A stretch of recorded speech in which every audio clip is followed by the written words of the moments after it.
அனைவருக்கும் வணக்கம். திமுகவையும் ஊழலையும் ஊழலையும் திமுகவையும் யாராலையுமே பிரிக்க முடியாது. திமுகனா ஊழல் தான், ஊழல்னா திமுக தான் அப்படின்னு எல்லாருக்குமே தெரிஞ்ச விஷயம்தான். தாத்தா காலத்து திமுகவில் இருந்து இப்போ வரைக்கும் அதே நிலைமை தான் தொடர்ந்துட்டு இருக்கு. நகவும் சதையும் போல திமுகவையும் ஊழலையும் யாராலையும் பிரிக்க முடியாத அளவுக்கு அந்த அளவு மிகப்பெரிய பிணைப்பு இருக்கு.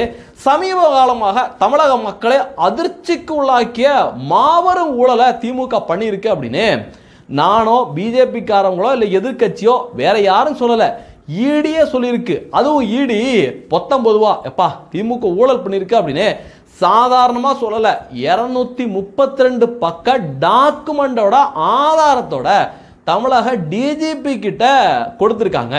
குறிப்பாக இந்த வழக்கை பொறுத்த அளவுக்கு ஈடி என்ன சொல்றாங்க அப்படின்னு பார்த்தீங்கன்னா, வெறும் 2538 வேக்கன்சிக்கு 2 லட்சம் பேர், 2 லட்சம் தமிழக இளைஞர்கள் அப்ளை பண்ணியிருக்காங்க.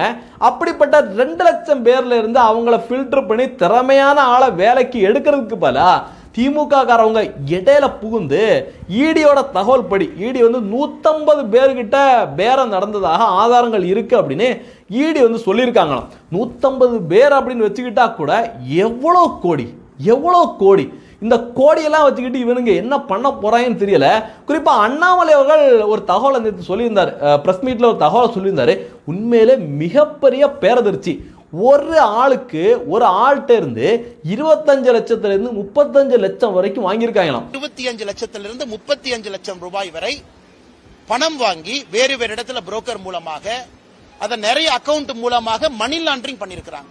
அப்ப எவ்வளவு கோடியை கொள்ளை அடிச்சிருப்பாங்க.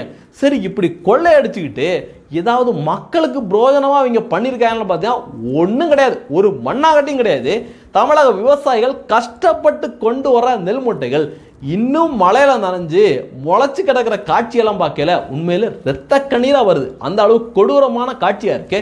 குறிப்பா திமுகவில் உள்ள அமைச்சர்கள் தங்கம் தென்னரசா இருக்கட்டும், அப்புறம் முன்னாள் அமைச்சர் செந்தில் பாலாஜியா இருக்கட்டும், அப்புறம் ஓசி புகழ் பொன்முடியா இருக்கட்டும், இப்படி எல்லா அமைச்சர்கள் இந்த அமைச்சரோட லிஸ்ட் எடுத்து பார்த்தீங்கன்னா நீதிமன்றத்தில் வழக்கு இருக்கும், ஈடி அவங்க மேல விசாரணை நடத்தியிருப்பாங்க.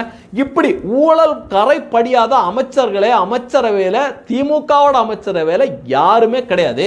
நிச்சயமாக இந்த ஊழல் கும்பலை 2026 தேர்தலில் தமிழக மக்கள் புறக்கணிக்கலைன்னா தமிழகத்தை யாராலையுமே காப்பாற்ற முடியாது.